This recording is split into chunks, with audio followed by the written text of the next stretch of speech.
Mbote naba congolais, mbote naba internaute, mbote naba la monde entier. Voilà, tokutani sous lelo, bolimbisi makasi parce que Mikolo Saint Thomas mon anité suite que ba problème ya santé ezalaki, voilà pourquoi tozaki pena wanate, bien que tozala nous convalescente, tous en plein traitement, mais cela ne nous empêche pas dès que Dieu nous a permis de parler tout ya rolba pour mon appétit qu'on fasse le bisouté.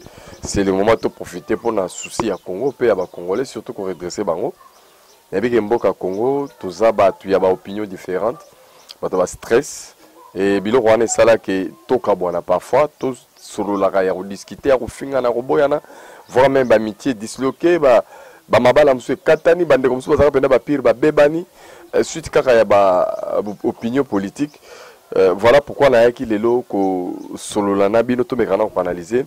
Ba maramwana, vous êtes bel et bien branché sur Afro Europe Média tika pe sambo tena nous liboso na artiste babakas puisque ça y est bon mon na bino Saint Thomas pété.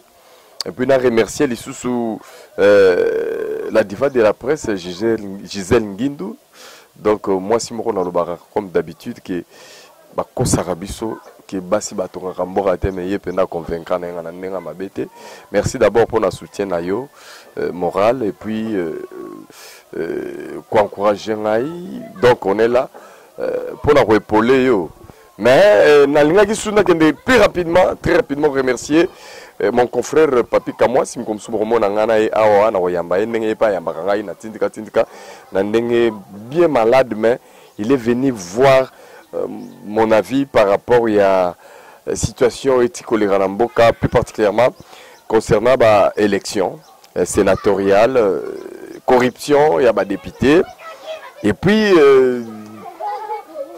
oyo base ya IDP c'est ça là qui pour abattre ba critiquer en makasi. Et surtout que moi je condamne formellement ma violence. Violence, soit je sais comment ces choses-là se déroulent, mais violence, soit et outil na dérapage, il y a mouvement, il y a masse d'infiltration, parce que les lois ne robent télévision ce que les soldats base, ou na n'engé ni ça les maras. Pour moi, tout balo bien tengam maîtrise. Je vais vous expliquer comment ça se passe. Merci beaucoup, vous êtes nombreux, donc dans le lobby pour le belade point premier point, les alliés à l'élection. Et puis, deuxième point, les alliés base à IDPS. IDPS, ça a le pouvoir. Alors, ni n'yango ezagoleka. Est-ce que batu ba sepelito ba sepelité? Ils ont bébé ça te zobong. Ces opé ça espoir, tous opé ça désespoir. Voilà, point oyo fonga la binoto solo là, tout peut ça éclaircissement. Bien que batu soit aux avec dédé. Mais ngai na elibinora évangile na marambo bino morope. Tant na koloba borota la na misu boromona que ezali vraiment réalité. Et puis Ezali à solo. Artiste Bakas, merci. Fabrice Mutombo. Donc merci Binotou, Guy Chibambe, Junior Chibambe et Bino Nyonso. Plaisir vraiment à Kokuta Nana Bino pe Kosolo Nana Bino na moment oyo. Voilà, tout banana point à élection.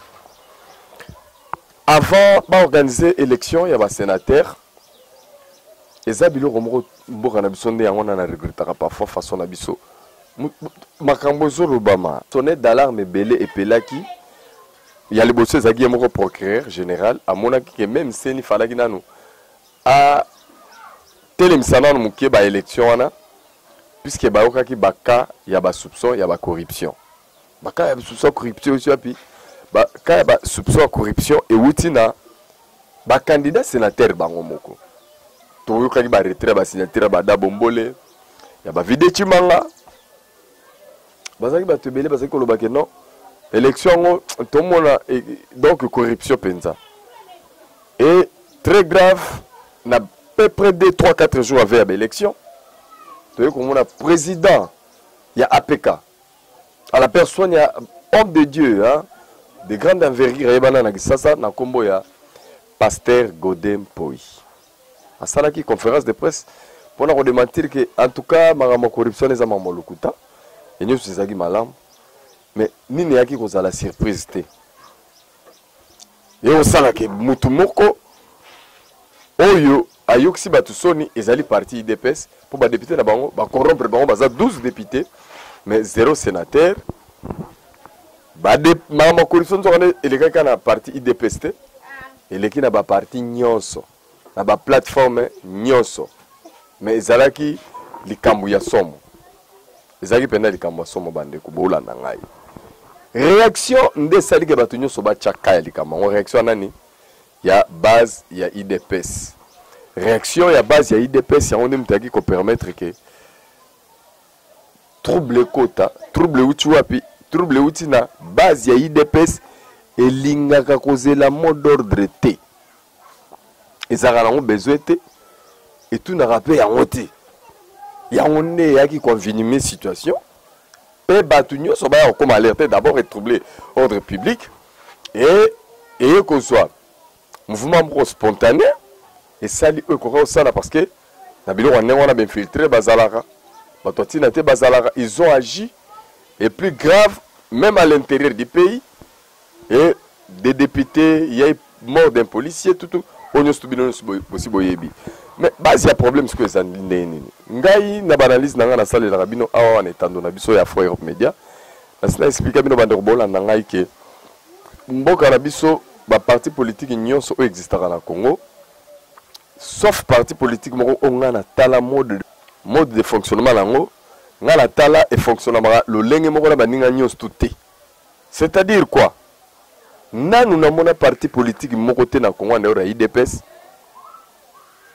ezala diriger na base au lieu base ne diriger on mena IDPS base ne diriger la parti mais na ba parti sommet des diriger base ça dit que ba moko na IDPS bazaka na connotation moko ba mi pesa pyramide renversée si qu'on so yebi maîtrise à bilo wana te ba gisma nyonso bana parfois ko finga bana ko loba biloba loba bana ko critiquer bango or les ane mode ya parti na bango parce que na mboko yo parti misusu ata basali mbeba ndenge nini otika komona no ba militant na bango basiliki te pe ekolobela bango rien po eza normal bayebaka peti na bayelaka na ba parti yango te puisque ba cadre ba parti yango tina bayela ba parti bayelaka principe ezaka na ba parti conquête ya pouvoir en dehors ya conquête ya pouvoir ba parti na bayela intérêt misusu te et nde oyo intérêt na Congo politicien na Congo alingi couloir politique epesa e tremplin po asalela mboka te atonga mboka te mais ayeba koyiba mboka parce que tant qu'on a koyiba mboka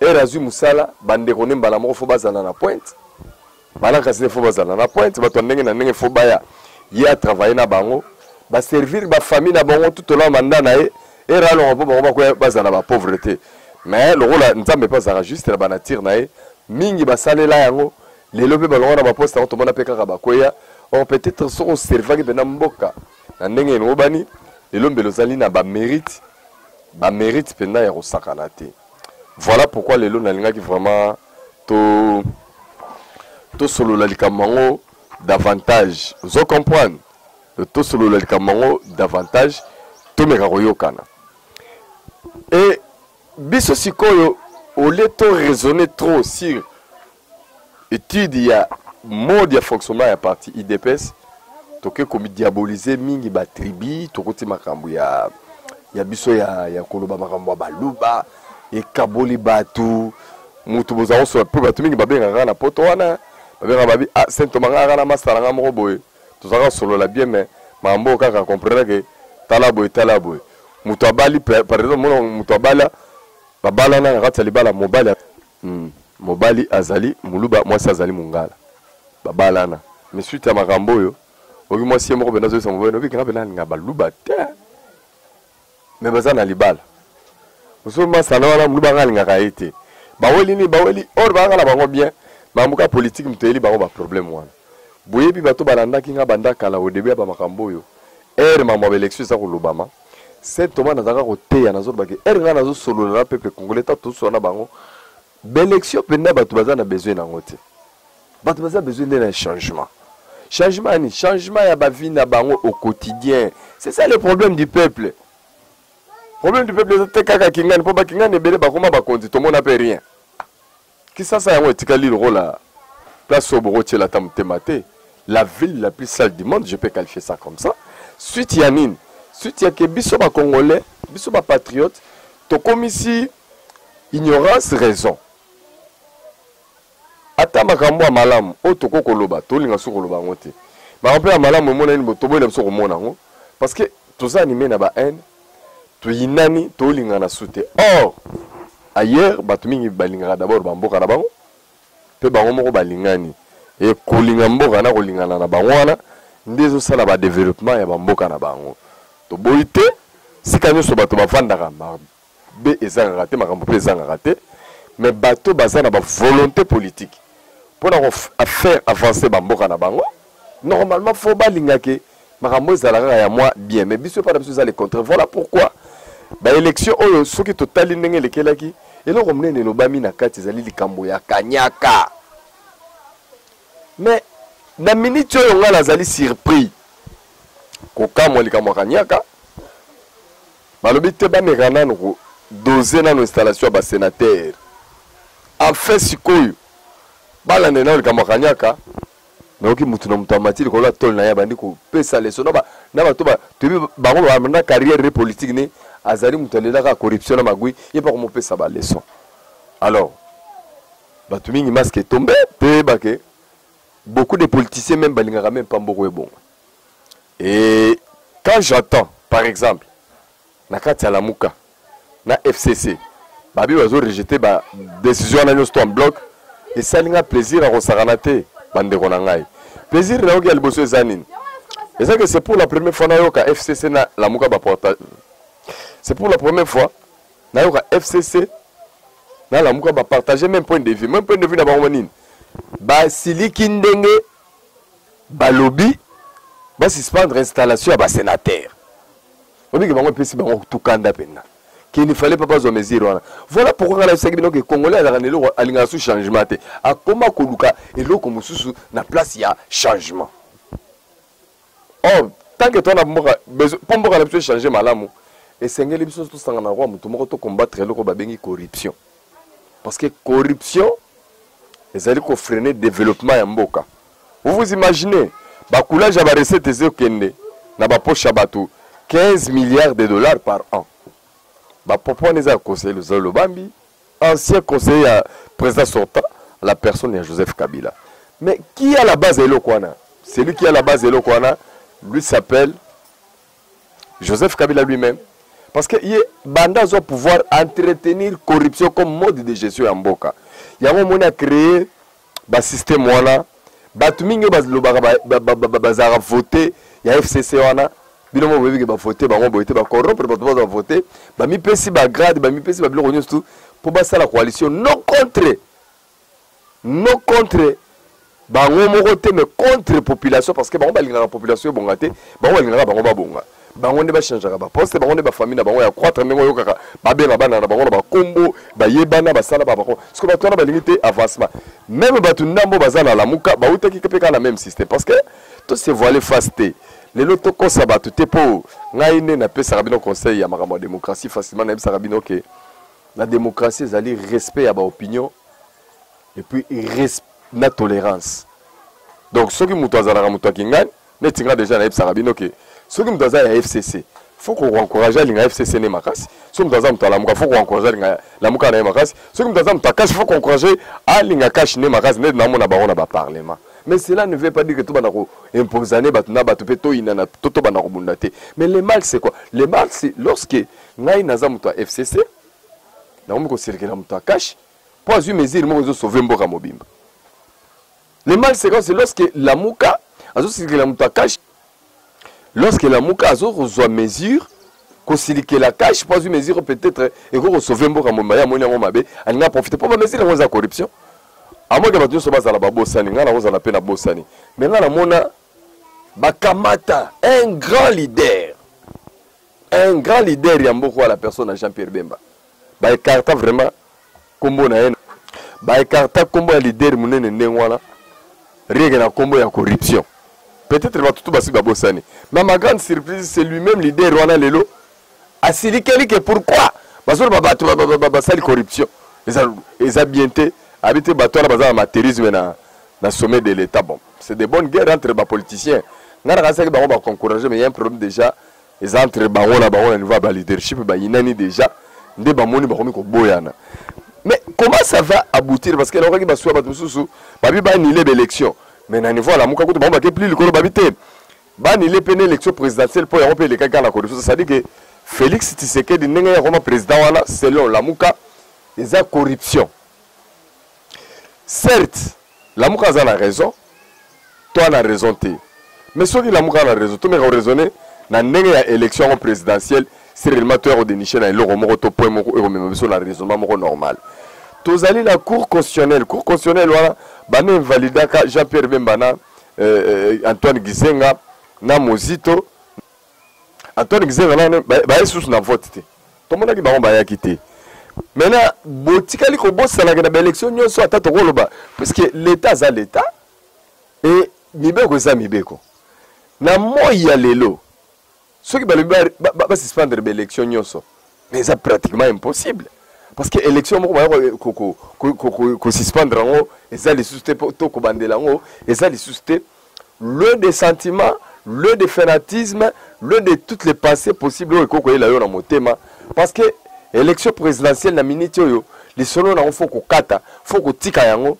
amo ko zala mutu moko oyeba pe maka Congo te obani no politique ka na temps lelo obani biloba lo bebele élection présidentielle ndenge zana yango c'est problème nango c'est si la ki kala donc tika lo de polémique nango parce que so za tembe tout na ta pour Kagame on peut se répondre rapidement vous souvenez-vous il y a pas longtemps après ça injonction bon wabi cour constitutionnelle ko publier ba résultat présidentiel te il a été confondu c'est pour vous dire quoi lorsque on publie déjà arrêt à cour constitutionnelle lorsqu'on publie déjà arrêt à cour constitutionnelle, on suppose déjà que arrêt wana ezalara inattaquable et opposable à tous. Et voilà pourquoi aujourd'hui nous avons qu'une seule personne qui engage notre pays. Qu'on l'aime ou qu'on l'aime pas, c'est Chilombo. Donc depuis 2001, RK Cour suprême et confirmé Joseph Kabila président, même pas élection égalité. Et là, on a la moyenne à côté de la vous l'avez vu diriger ce pays pendant 18 ans. Bokeina na nenga ba dialogue, bomonika ka confondre bino comme tazabi ma président. Ba o ba simba ki minduki po ba renverser ba kokite bomonika yem tabi ma président. Cela veut dire quoi? Puisque na moment wana aza soutenu na pouvoir ya l'état, na pouvoir coutume, ba pouvoir nyonso revenir verrier et voilà pourquoi il a résisté. Et lelo erreur basala ki pendant que azaki homme fort ya Congo. Bah législateur, tant que la constitution, au babeni lelo ba constitutionnaliste, tant que la constitution, qui coupe sa pouvoir rebeller Zalinde pas ya président de la République ou en tant que Sabinoté. On peut tout vous raconter, on peut tout vous dire. Je vous dis ceci, même ceux qui j'ai battu basalaki, au basalaki ango, lelo ba ozala ba malheureux. Puisque on est plus grand perdant. Plus grand perdant, pourquoi? Parce que l'erreur c'était quoi? La constitution, il ne fallait même pas battre à disposition que le chef de l'État est le garant des bons fonctionnements de toutes les institutions. Et c'est lui-même qui préside, voire même les conseils des ministres. Ça va pas pouvoir rebeller. Vous l'avez vu ici avec Kabila.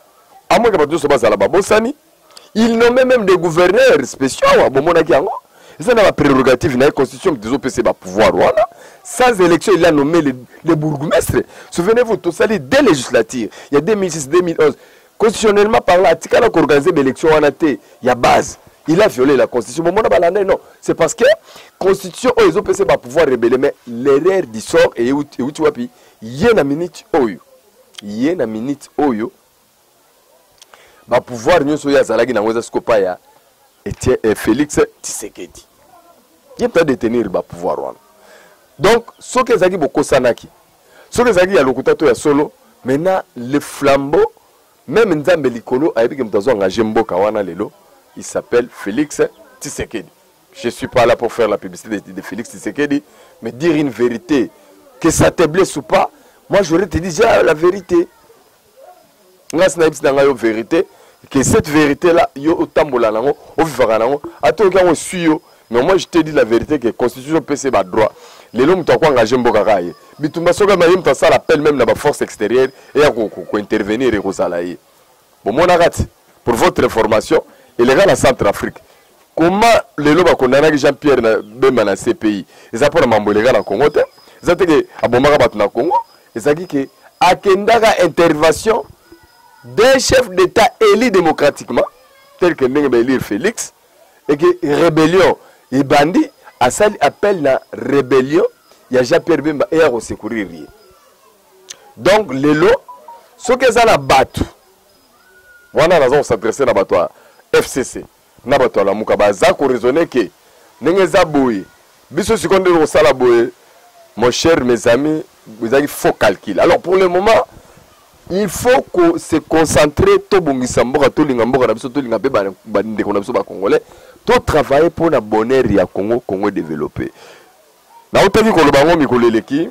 Na ba analyse na ngam sous je crois que Bolanda qui ont peut-être traité na lobaki bo ngai soué na ngeza boye si ça dépendait de symptômes parce que les amaka na mona tant que na ba parlement provincial tant que na ba parler na ba assemblée nationale marmi nazokuta kuna ba député ya la muka ba député ya cash ba député FCC baza ici kama ozo beta masolo bazo seka baza na ba à l'aise mais okuta na ba débat na ba discussion na ba nzela na ba mapango bato ba discuter pour na bango o bato Fayulu ba potana o bato Félix ba potana bato Joseph ba potana o mona ba chance ka ba o mose ba robeke ata to swani mutu na mutu nzale rosoye mutu na mutu agenda ko na olia ya romela lobi na roso énergie to kutani surtout bani ko discuter ba débat moko ya bas étage de la tête comme ça ignorance na biso raison na ça oyo quelqu'un qui ne maîtrise rien neti mikolo bato so ba journaliste Mikolo, bateau sur ba juriste, Mikolo, bateau sur ba constitutionnaliste, même tate Karaboudé, il y a pas de PSAP à venir la politique. Ce qu'on dit, il y a démocratie en haut.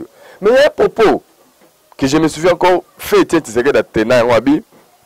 lorsque vous verrez le peuple descendre dans la rue, sans attendre un mot d'ordre, c'est le début de la démocratie. Et Banda Lelo, kaka base où il y a créé, à travers le parlement de Bouba, on est la notion. En dehors, il y a un cadre de réunion sur l'IDPS. Et base, il y a l'IDPS, on a les lois, tombera. Je vous dis, mes frères et amis, tel que vous avez c'est ça, vous flattez. Venez voir. Kitana qui ça y a ressondé dans le parlement de Bouba. Ça la même enquête, on a ça déjà d'investigation. Membre effectif à l'IDPS. C'est la population qui vient dans cette histoire. La population n'aime pas Silikara. La population n'aime pas Ral-Bol. Ça n'a rien à voir avec un mot d'ordre donné quelque part ou non. Ça ne se fait jamais. Ça se fait vraiment, c'est spontané. Parce que donc, pour votre information, beaucoup de cadres de l'IDP sont même. Certes, l'IDP c'est parti à non-violence, mais c'est créé à la discipline. J'ai vu un jour à l'époque où Tchibal a été violenté na 10e rue en pleine matinée politique. Bazo mati mbango na moto. Parce que le moto pour mati mbango ba kimisa po frappe wana zwa wana. Ba mobaki ba betama. Na mona ba masamba oyo. Maintenant ça ya on s'arrête y to kangisa na ba mususu à l'époque. Pendant qu'il était secrétaire général ya IDPS. Donc eza parti moko ba olenga ko ba kima résidence à Tshisekedi pendant que la matanga botuna ai aya li suko la matanga na chaque minute donc ezakaka la même base de ebengana kaye et ça la kaya kende voilà pourquoi tolinga ki to pesa bino moi ba explication moko précise pour la koloba boye il nous est tellement difficile ya koloba pour la lelo ke makamunenge le kagi na mboka eza malamu to malamu te non nous condamnons tout ce qui est violence mais nous encourageons tout ce qui est comme lutte contre la corruption parce que corruption ce qui tolité nango ne ko permettre ce komboka et développer malheur na batunyo so bamoni ba mesure bazoki babino denini réunion interinstitutionnelle les gars ont ba mesure aboy na boy ato boy mais on sala makama po ti muta suspendre on ndenge salamite on na mboko toli koko sana trop soto vandi toko sana tozo va passer na biso personnel toko misa makambo solo. Vous nous avez chanté ici, il n'a pas un avion, il n'a pas de monopole, il n'a pas le pouvoir de libérer les prisonniers. Vous nous avez tout chanté. Mais depuis Azu Avion, depuis les prisonniers, le débat des prisonniers, c'est quoi ici? Aujourd'hui, j'apprends que Kalev n'est plus de l'ANR. Mais il y a un long non. Tout ce qui est Koko Sabato, il y a un esprit miqué, il y a un pour politique, il y a un politique, il y a tellement de expérimenter politique à Facebook. Donc, ce que ça, là, il y a un danger et rien. D'abord, Mboka, puis Tolingana. Et la deuxième point, tellement tout solo la bisonabino. Ma réaction était plus rapidement par rapport à Bevenemé, les cas qui na permanence, il y a IDPS là, trouble, il siège à PPRD. Oui, et ça, tout ça, il y a démocratie, il y a état de droit. Et ça, processus difficile. Mais là où je suis content, dans mon président de la République, la cour de cassation. C'est une bonne chose. C'est une initiative. Donc, nous ne devons plus avoir peur d'un président de la République parce qu'il est président autoritaire. Non, non. Lui est un serviteur du peuple. Tel qu'on venait de les vivre avec autant d'années. Non, non. Cette fois-ci, quand j'ai un problème, aux arrosages général, aux arrosages président de la République, aux arrosages premier ministre, aux anani, tant on a moni que ngala auto bien to bebani nanga, na ko pe ko funda na justice tout sambina yo. Voilà au moins l'état des droits parce que l'état des droits c'est quoi en réalité? L'état des droits c'est que mibeko ezali likolo ya mutu nyos. Tout tendance confondue. Place Pébat va constater que le président Tamboli Bete, oui, pas l'annulé la justice. Moi, je vous encourage déjà. Et c'est le début de l'état des droits. C'est le début de l'état des droits. Alors, biloko siko yere reko kozala. Ce qui est une réaction émotionnelle. Ok, on a un sentiment. Le bien que le président de la République tout samba nae. Mais ce qu'on regrette, qu'on a eu qu'on a la suscité. Faut que nous soyons bien déterminés. Nous faisons rotonda et zalamalam. Et je crois que dans la vidéo, Dieu m'a sabimi na prison. Dieu m'a sabimi na prison. Mais Dieu m'a mané la prison avec Alexis Tambomwa mané na ogimo mtema pasi. Tambomwa malobe que Dieu m'indonga la soka bimi. Ah mais rozala 500 mètres té na prison pardon na lycée à Bafité à 500 mètres té. À quoi ma frontière té machin mais pas intéressant que à la 500 mètres té na lycée à Bafille. Donc pour moi si on mona e kaka à la lycée na nzela bana basi batambola raté. Botika ko sala biso ba théâtre moko ya biloko ba ya PPRD ko. Oh, c'est pas juste. Boza ba responsable ba mikolo bosel ba carrière politique ebele, bouya na bilobela moko zangatina. Et volo joker a viola moi la batte. Ozaki na ya solo. Ya montage tenet ya Diomi. Et a purgé ba peine a été.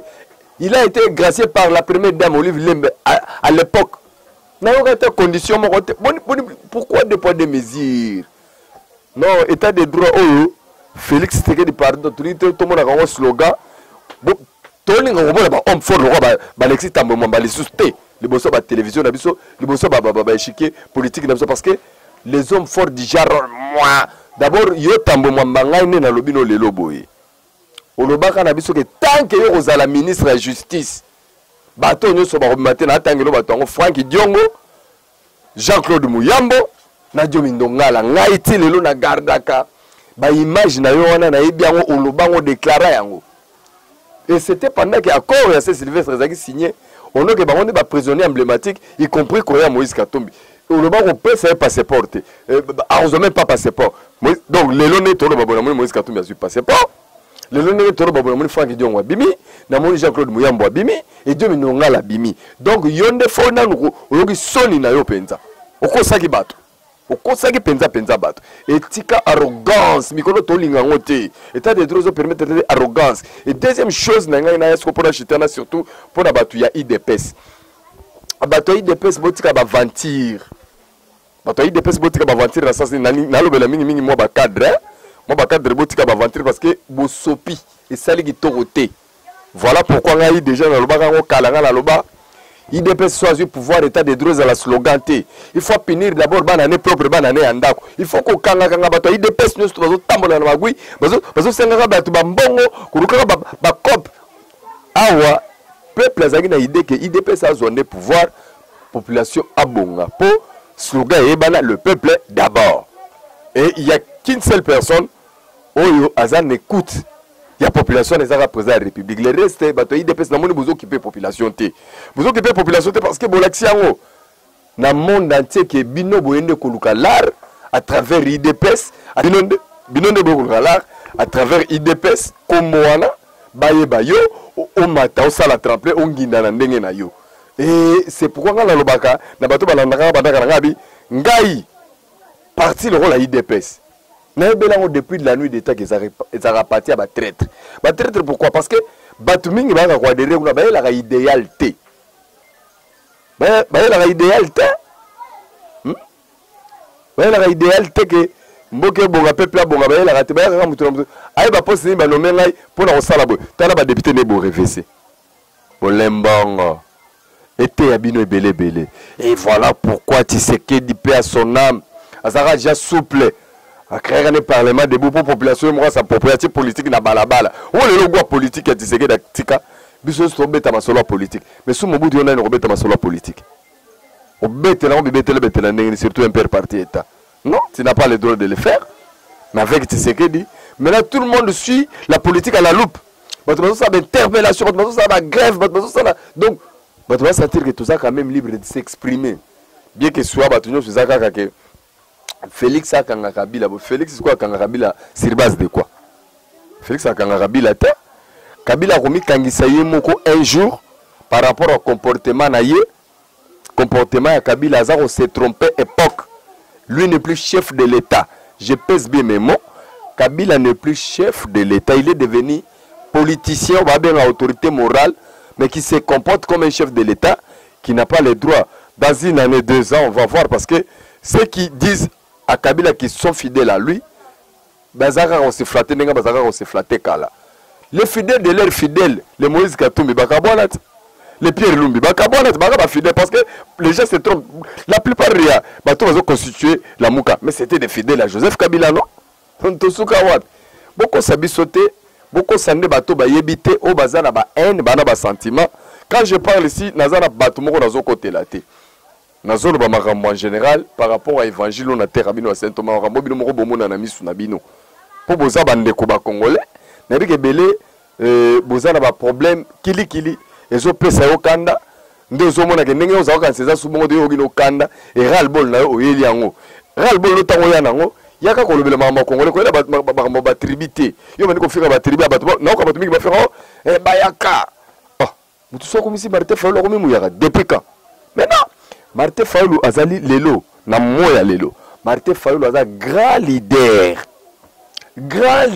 je vous dis donc je pèse bien mes mots, grand leader oyo grâce à l'élection yo et ça li tremplin total ya kombo na yeke na 4 coins du monde ba na Congo que nous avons un Martin Fayulu oh lelo ce qui total bien na ndenga opposition même Bemba na Moïse Katumbi faut balenga po impact sa popularité na bango ya komi ko lia bango ngo c'est une vérité alors mutane wana ko fanate au public na Facebook aza omuyaka mamsu na mikolo na ko toujours mon traiter Martin Fayulu asali sénégalais non pourquoi toi la raboyer oui mais il faut tout changer d'habitude moi je vous recommande d'abord l'amour mon souhait là et soyez bino nyoso na nenge bozawana et on ni ngo ko zara par exemple na moya lelo nenga faute Martin Fayulu Félix Tshisekedi Joseph Kabila bakuta na ka basolo ba bon toyoki Petro soki tozana ambition instrumentalisé pas ya ba source mogo extérieure et que soki na Joseph na Félix na Fayulu tozape na pona bolingo mboko na ba congolais bo to sangana pona développement mboko yo to bongisa mboka ekende liboso écoutez bino combien pour une unité jour to raisonnement développement parce que nazo ezo sala passe na mona ba pays mususu au mona ba opposant na ba ancien président na ba président en place baza ko sangana baza ko kutana pour résoudre makambo bamboka na bango ba question de l'air ba question d'actualité ba question ça ko régner et ça fait du bien ça donne la beauté même il y a souveraineté à pays wana comme on a que dignité à batona et ça est respecté partout dans le monde mais biso lelo toza banani na monde toza batumi vraiment mona soute ba zoba bloc pour nani arrêtez parce que va soutenir le nini zoleka kala c'était Kabila est mauvais Kabila rwandais mauvais le commis Félix Longwa Muluba yote yibi pouvoir rabattre non et je suis d'accord avec quelqu'un qui m'avait dit Saint Thomas Omoni Congo ata Jésus-Christ de Nazareth a quitté diriger Congo les arabes ce qui est aussi normal la démocratie. On ne peut pas aimer tout le monde, mais eux-mêmes peuvent se surpasser. Basangana, bakotsa kimia total na mboka parce que ba maela ba classe na bango batanga trop ba komi ko embrouiller ba congolais mitu. Ba congolais ba komi ba batena nazo bisa bango ya solo, tuna nazo kosa bango puisque soki na FCC kutaka bato batanga trop baza kuna ba juriste baza kuna bato maele belé baza kuna. OK na cash bato batanga trop ba juriste belé baza kuna. OK na lamuka la même chose. Mais biloko bato na ba produire na scène et ça qui est côté. Et ont ça biso pena bonsomi na biso ya soloté. Alors biloko yo et qui juste pour te interpeller ba te belé ba olanda biso que nous sommes là pour veiller sans tendance, on est avec tout le monde. Et la gestion FCC lelo a combattu sa route ma pécaté à une minute il faut y aura soni nae. Comment vous avez pris le pouvoir depuis 1997 mais Kinshasa bota la forme ezali. Kinshasa Pola, Kinshasa Solo, Kinshasa Tinate, Banzela pena malongate. Congo, nous n'en parlons même pas. Maintenant, vous êtes des donneurs de leçons de qui? Pour la monnaie FCC, Mikolo, on rappelle l'article de la Constitution, va pouvoir rebeller. Et, Mikolo Koya, je voulais vous rassurer que, coup constitutionnel, le roi Sakatari, comme président de la République, Batubazala, moi, Mbeyambezali, député national et provincial, y compris le Sénat, le gouverneur, si les lots bazar officiel, pour votre information, ça vraiment, je pouvais vous rassurer. Alors, pour les lots, concernant le premier point, les Alaki a élection, na bandi na Siliciango, pe na Kotaki déjà deuxième point, il y a base, il y a IDPS, pe na bandi na Paloliango, papa Jérika Zadi na Colorado, je crois comprendre, papa Foster na Angleterre, donc papa Jacques Zadi, depuis Colorado, na papa Foster na Londres, boye baki mboka oyo, ezali mboka na biso, et à tout moment, tu commandes la clarté, tu as un micro pour te recadrer bateau. Puisque la fois passée, tu as vu ça, que bah micro les cas, on a le bagage qui IDPS, c'est pouvoir faut tout l'engla, tout servir à mingi batunde à IDPS, parce que bah outil la pauvreté à moulaï 37 ans. Et nous avons besoin de confier responsabilité, faut servir à ma cassette. Parce que bah on est pour bande de base à l'exemple, elle besoin côté à prison. Ça peut exemple dans ma partie nous sommes pas que et ça blague était dans état de droit. Voilà pourquoi on est en bonne veille. Il faut tout le monde à état de droit à la mise en pratique. État de droit à la tête dans ma privilège. Ma privilège c'est-à-dire que tout sanctionné je suis d'accord n'est dans zone déjà ba nomination la plupart de votre on va poster des titulaires et ça les ba frère il y a famille à chef de l'état. C'est un plaisir parce que c'est des choses qu'on n'est pas habitué dans ces pays. On n'a jamais vu ça. Souvent, les Alikakaba, Kimpangi, Kinduguyaku, Kimwane et tout, les Aki qui régnaient trop. Aux yeux responsabilités, mais namoni, il y a une image Yassika, image Yassika, ça y a preuve amicale. Dans le binabi, un père Azalaki, on a pouvoir mon à l'état Zayaye. Afdel, même chose, mon à l'état Yaye. Donc, ne pas dire jamais, tout le monde, moi, différence. Mon à l'état au moins ça y dépesté. Ça nous rassure déjà un tout petit peu parce que c'est le président qui vient de commencer. Mais bah et là où akene na ngoti na suka bah mesure azui na bi que bazo critiquant mais pour comprendre ce qui les lois na moment na batebele ba ko s'opposer à état de droit. Ce qui les déforce la muka na FCC parce que les déforce là ne ba tondi trop bato bazaki ko gérer mboko yo. Ya kala na boite na cash pe bazali po ba vital caméra pe ba la gestion na Kabila. Na ko so la ba la seule personne qui n'a jamais travaillé depuis sa naissance avec Kabila. Na ba biloko na e ezali kaka Félix Tshisekedi. Et peut-être on a yeli biso lumière moko boy. Oyo bato ba aveugle.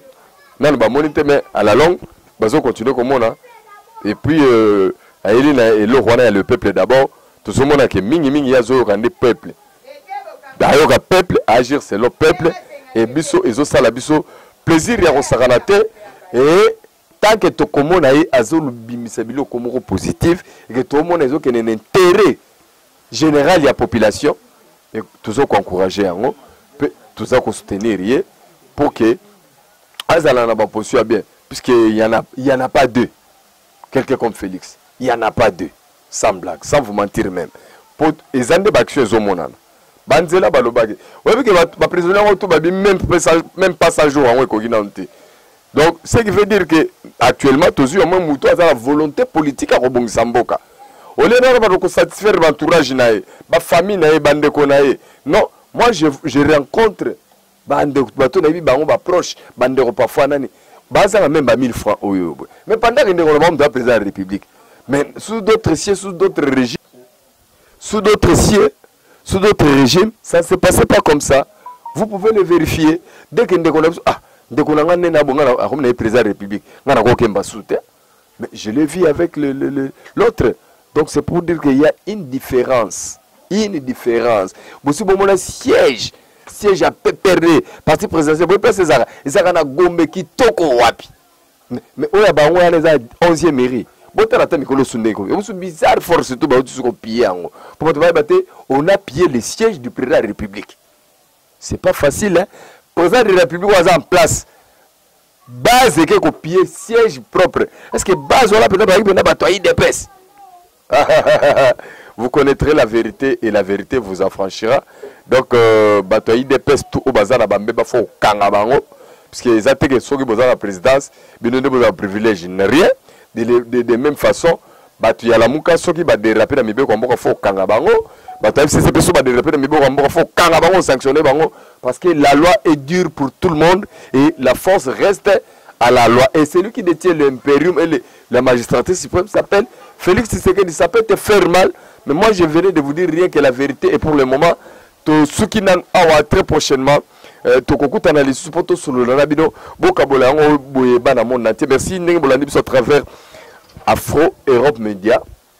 Amboza lebele parce que na monaki batu mingi balanda ki ngai pa yande ko na papi kama zo vive saint Thomas Bungate na za la chaîne oyo Afro Europe Media kuna nde bokuta ngai nazali permanent mikolo na rolesa bino ba analyse permanent et tokozalaka biso na bino elongo tozo évoluer pour que topesa bato nyonso chance mbote na yemoko yangandeko ye na bengaka mingi donc fondation au Canada ça va la mboka junior kasongo to va te tolia souté pourquoi il faut ya pendant un moment ya développer mboka yango yo et bana pote belé ba baza positif na sepela na bino na sepela baza positif ça dit que ozaka na mbongo na yo osala tour na poto lingo investir na mboka yo nde pozala bato mingi batera na ba mapango mais bagenda poto asomba ta terete momona mbange belé nzoka neta babi exil esili ya siliki yango moni mingi ba mo gendo kota concert tour basala ba play nzoka nde loko na bango nde bazaki nango yango wana et na remercier pe ba tribunal wana nge ya kité Koffi Olomide. Je crois que Koffi Olomide a un comportement malamu siko po à se comporter na bana basi faut qu'on respecte basi baza bato basala kabiso ata ozoya musala le roi danser za muumbu na yote obeta ko sakana ka violer à tout moment to osale ba violence sexuelle les propreté ndenge ba ou ba tête sexuelle telle que ba condamné au 2 ans par sursis. Donc 2 ans par sursis ça te fait du bien nega wa se ko pas zoara yaye donc zasko libre ro sala ba mouvement na mais moi de mbeba lisusu wana nde aux ba condamnation ferme et au côté au purger vraiment toute la diaspora congolaise partout vous vous retrouvez. Et je vous salue et puis je salue mon vieux Edi Kaloubi depuis Japon. Nabo Salarayete Azara de tous les temps de tous les jours le vieux Tumba donc baza tellement belé dans le monde entier pour na lelo papa Jerika Zadi merci na yo et puis merci na la diva de la presse Gisèle Nguindu tous ensemble te remercier bino mingi na la ligne toujours bolingo ya Congo na ba congolais etambola na mitema na bino na misu na bino pona tous les temps tous les jours bokomona ke soki tolingani tolingi pe mboka na biso et koko changer na pe na seconde et loko ezanga biso na bino ezaka bolingo surtout si bolingo to tie na mesa en tout cas omona ke Congo et ko développer pe Afrique ba kolobela Congo pe monde entier ba toujours ba ndoya na Congo d'ailleurs les années kala mingi te dans 2 ans 3 ans ceux qui tout comprendre kaka ndenge nzamba zo orienté Congo parce que actuellement ndenge na sentir les alora Congo est orienté dans nzamba moko pe makamnyo tout et kende malamu donc vous allez que belé kolanda biso te remercier surtout Nio artiste Wabakas et puis Fabrice Mutombo depuis quelque part merci Nengo Zalaki na biso bye bye.